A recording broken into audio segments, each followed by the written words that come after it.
Starting in 3, 2, 1, go. Good morning all. We are Team Edge here to present our research on Coca-Cola. I am Prithvi Amravadi. I have with me today Meghmala, Joy, and Taylor.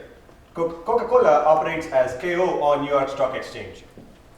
Coca-Cola is the world's largest beverage company with diversified geographic footprint with a local touch.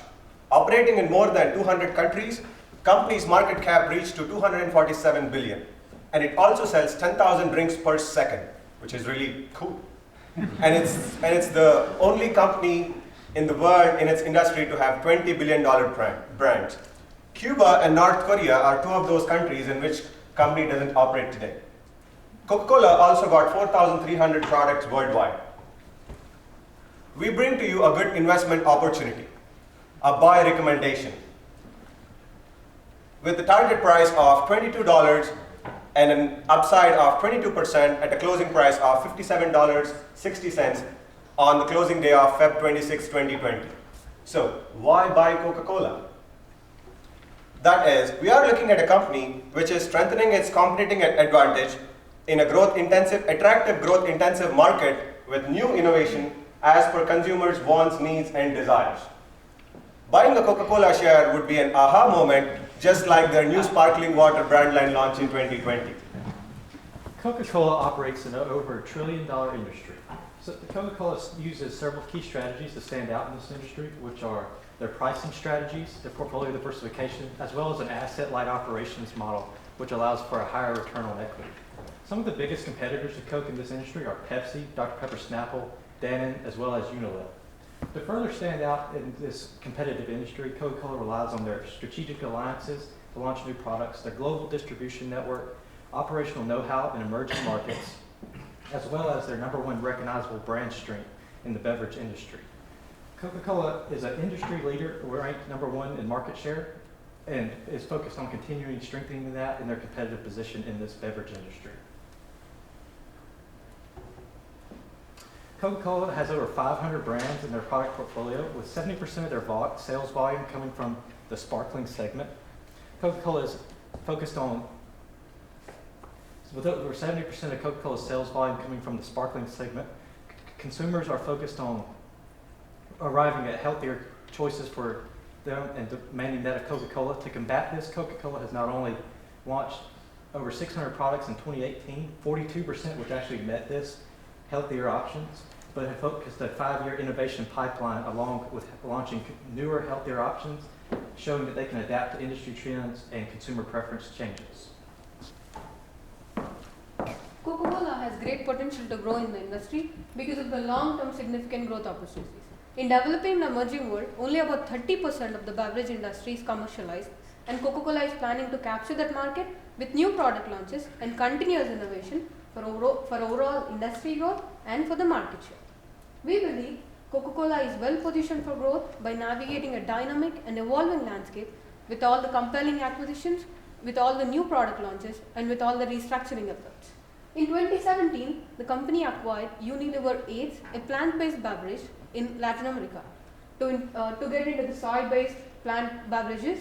In 2018, the company entered into the kombucha market by acquiring an Australian-based company, Organic Run Trading Company. In 2020, the company's $5.1 billion of acquisition of Costa Coffee marks its entry into the global coffee business. Coca-Cola's restructuring efforts are mainly due to drive operational efficiencies, to reduce supply chain costs, and to improve profitability. Coca-Cola's new innovation, new product launches have contributed at an increased rate to the unit case volume of the company.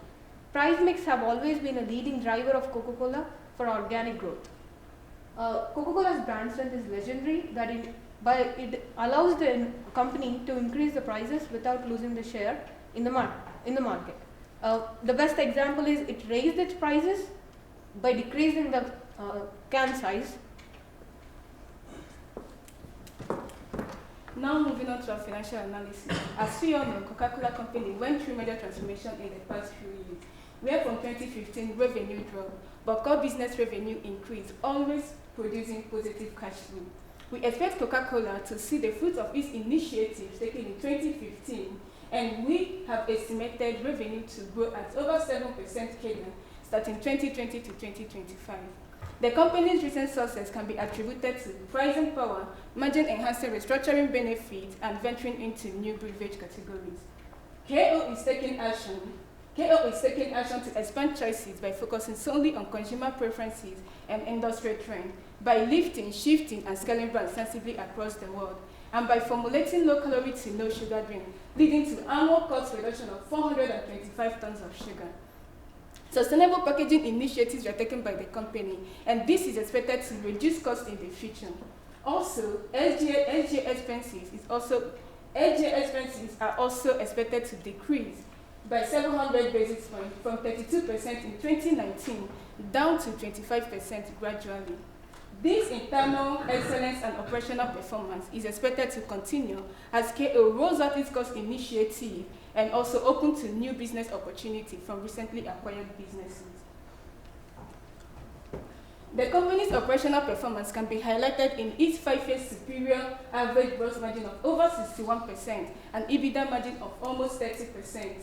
The bottom line is that we expect Coca-Cola to continue increasing operating margin from 27% in 2019 up to 30% by 2024. Coca-Cola Company has the strongest cash-to-sale ratio when compared to its competitors, and it has consistently allowed it to pay dividends to shareholders. And moreover, current dividend yield is 2.79%. This brings us to our valuation. We used discounted cash flow method and multiples valuation at a weights of 75% and 25% to come up to a target price of $70.20. In discounted cash flow method, our assumptions are based on historical performance to management guidelines.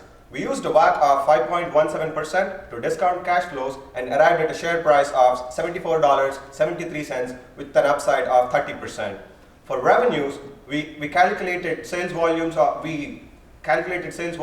each segment and aggregated to the overall, so that in that way we think that it gives better estimate of company's performance, and arrived at an annual growth rate of 7% along with by 2024, along with a long-term sales rate of 5%. We also did a sensitivity analysis and coming up to a min and max range of $67 to $82. For the multiples valuation, we reviewed all the companies in the industry and narrowed it down to the 3 companies. The 3 companies are Pepsi, Monster Beverage, and Dr. Pepper. We chose our most comparable company as Monster Beverage, even though it is 1/8 size of the Coca-Cola because of the similar operating margins and similar business operations. By using most arguably the popular multiple, EV/EBITDA multiple, we arrived at an intrinsic price of $56.60. We also created a football field graph to see how our target price set when compared to the stock's other multiples, 52-week high and low. As you can see, the stock is performing at its best, and we believe it has further potential to grow. With a target price of $70.20, our target price is reflecting a 22% upside from a closing price of $57.60 on February 26th. On top of that, if we add the dividend payout, the potential return would increase to 25%.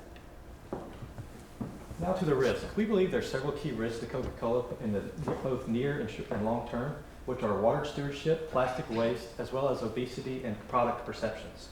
Coca-Cola has set several key goals to manage these risks, which are in plastic waste, or using 100% recycled plastic in all their bottles by 2030, as well as recycling the bottle for every bottle they sell. In wastewater management, Coca-Cola has invested over $1 billion in their wastewater management operations to not only reduce the wastewater, but also give back to the communities they operate in. As far as reducing obesity concerns, Coca-Cola has reduced sugar in a lot of their drinks, as well as reformulating some of the prior formulas, as well as coming up with new sugar alternatives going forward. This shows that Coca-Cola is focused on the individual, as well as working to manage risk in a controlled environment. I just recycled a bottle. You should too. Be part of Total Beverage Company.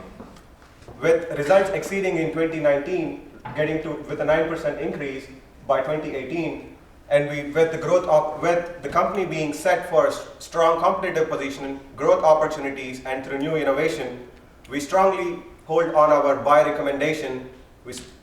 at a target price of $70.20 with an upside potential of 22% in 12 months. Thank you for your time, and floor is open for questions. So when you did your comparables analysis, one of the concerns that's been expressed prior to you has been that Coca-Cola trades at a premium to its peers. That's right. So I'm getting from your group that you're comfortable with that. Yes. So why would you say that you're comfortable with them trading at a premium to their peers? Meg. The Coca-Cola's multiples have been always high for the past decade because of its size and its operations. The Pepsi and Keurig Pepper, they both operate the beverage industry, but they also have other appliances. And Pepsi has snacks and food beverages. So the most comparable is Monster Beverage Company. It increased its energy drink market recently, so that in past 2 years, the EBITDA of multiple of Monster Beverage is close to the Coca-Cola, but it's not for the past decade. It's not been same with the, when compared to Monster Beverage. It's not same as Coca-Cola. So for multiples, we considered for the comparable company as Monster Beverage, but we also calculated, because of the Coca-Cola is trading at a premium, we also calculated projected EBITDA multiple, which yielded our share price of $75.88, which is supporting our DCF valuation. One of your growth tailwinds was the emerging market growth. What are the risks, execution risks to that beyond the sustainability issues? Those execution risks would be, if I understand correctly, mainly taking the product and making sure the consumer understands the product and buys it. So that would be the excitement. Adding more touch points in those developing countries in which Coca-Cola is not present would be a challenge for them. Yes, ma'am. So we all read the news, of course, and how do you think coronavirus threat is affecting this company? Great question. On coronavirus, since it's a short-term epidemic, the effect is set to be minimum. That is last week's news. But the latest news from Coca-Cola is it might affect Coke Zero products, because the raw materials from used in Coke Zero are sourced from China. So company is taking strides to make sure the products that they receive are thoroughly healthy, and so that they might have some supply chain issues, and they are going through some backup measures to address that part. Could we have a look at the football field slide? Sure. So I'm just struggling a little bit with the valuation of 70 versus some of the other valuation techniques that you have there, which all seem to indicate a lower valuation. Can you reconcile? Mike, please. As I already mentioned, these are comp multiples, comparable company multiples. As mentioned, Coca-Cola is always high in multiples across the industry. So that is why when I take the next highest multiple of the Coca-Cola company, which is lower than the Coca-Cola, that's why you're seeing a high of a very low. To reconcile that, as it is trading over the premium, we projected a EV/EBITDA multiple, which you can see there's a band when compared to the industry low. For the industry low, then you can see that the projected EBITDA multiple is higher, is 75.88. Sorry, ma'am raised her hand Earlier, yeah. If you would just speak to the discounted cash flow model, I think you mentioned at one point during the presentation you were assuming an annual growth rate for, say, the next 5 years about of yes, by 7% 2024. and then 5% longer term thereafter. Long-term sales growth rate after. Okay. And just curious with regard to that, how you see Coca-Cola achieving that? Because you mentioned the sort of aggregating the growth rate based on the different segments. Yeah. So based on different, as you can see, 2019 the revenue growth is 9%. So we projected the revenue of 5 years with a fade rate of 10%. We are not optimistic. We are realistic that the Coca-Cola company will execute its strategies into the market. And then the Coca-Cola company mentioned that the long-term growth rate for them to achieve is 5%. So with a 5-year period, we took the 9% as base revenue growth rate and then faded it to the 5 years with a 10% rate, and we reached a long-term growth rate of 5%. So your thesis is that Coca-Cola is a growth stock or a value stock or some mix of the two? I'm a little unclear. Can you repeat the question, sir? So You're looking at Coca-Cola as a growth stock or as a value stock? I would say both. Okay. It's because it's got a great growth potential as well. As you can see in the significant slide to how far company has still to achieve. And next to value is they give consumer preferences. That is, they are in line with WHO organization 10% low sugar intake on a daily, artificial sugar intake. So which is a key touch point to get the confidence from the consumers, thereby which would directly affect the consumer to affect Coca-Cola for consumers to drink Coca-Cola. So it's both growth potential as well as value to the public. You didn't use a dividend discount model. What did you think of dividends as contributing to this investment thesis? Mike? So we haven't used the dividend discount model because the dividends are consistently paid by the company even though the revenues are low. So when the company wants to give back to the stakeholders even the revenues are down, we think that taking the model and estimating the share price value is not much relatable, or you cannot trust the dividend value model in this case because the company is 130 years old and it is paying back the stockholders whether it's performing or not. Ma'am, you had one more question? On that same topic, you used a 75% weighting for DCF and a 25% weighting for the multiples valuation. Going into your analysis, did you have those weightings planned, or did you have a sort of a different a plan of how to value this company going into the analysis? So first we thought of making because dividend discount model valuation, we rejected, we are not going to use that model. Then we thought of using these two models, and then when we reviewed all the industry multiples and the comparable multiples, we've seen that the Coca-Cola is trading at premium. So then as a comparable multiple, Monster beverage is now from 2 years, it is very much comparable with the margins and the business operations, because Coca-Cola and Monster only operates in the beverage segment. They don't have food, snacks or appliances as when you compare it to the Pepsi or Dr. Pepper. So when we see the $56.60, that intrinsic value is not correct because Coca-Cola's multiples are way higher. Just because the Monster beverage is similar to the Coca-Cola for 2 years, I cannot trust the value. That's why we gave a weightage of 25%, and we also wanted to see how our projected with the realistic growth value and projection rates.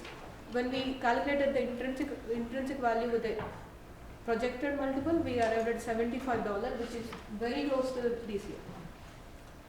And also, to back her reason, the 2017 results blew away, which took the price from at one stage and increased almost by $4 or $5 after the results. So that is also playing because our targeted price is closer to the DCF model. So one of the reasons is also higher weightage to DCF.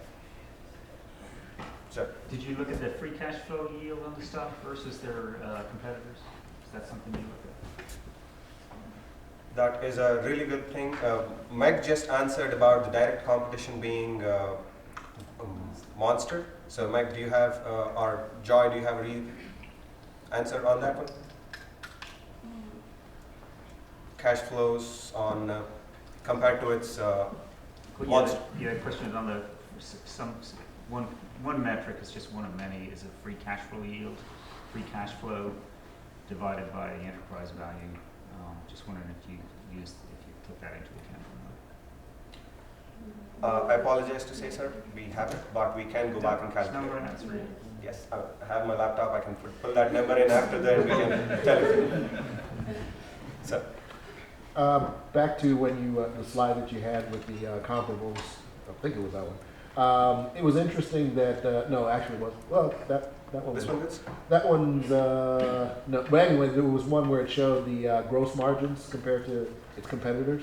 And I found it interesting that Coca-Cola had the highest gross margin relative to its competitors when you consider the geographic profile of Coca-Cola and so much exposure in emerging markets and so forth. Is that sustainable? I mean, is much of that gross margin advantage coming from North America versus outside the U.S., or how do they sustain that? There are, like, when you see the 2015 to 2019 trend, in 2017 and 18 gross margins dropped because whole industry struggled because of the consumer preference shift, and the company is now strategically planning to increase that gross margin. The best example is smaller caps. Right. So the sales increase, and then the gross margin is also increased. So with all these strategies and marketing, European market, there is a marketing strategy which is very successful and which yielding them a gross margin with color coded labeling. So in a study called obesity study called Traffic Lights, it showed that the people will stop using something if they see the red sign. So then the Coca-Cola started a color coded labeling which increased its margin, because the price difference between the color coded label bottle and the normal bottle is a cents different, but when you take the volumes and aggregate it, the gross margin is high. And to add, I'd like to add a consumer touch point here. Recent Costa acquisition, Costa got about 4,000 stores apart from US. So let's say if 50 people arrives into Costa store every day, and now Coca-Cola has an opportunity to place Coke beverages at Costa store. So that in overall 3,000 stores, that's about 200,000 people on a daily basis, really low approximation, have touch point on a Coca-Cola beverage. So on their acquisitions and adding more touch points with those acquisitions would still help maintain higher gross average margin with increasing sales. Thank you so much. We're actually out of time.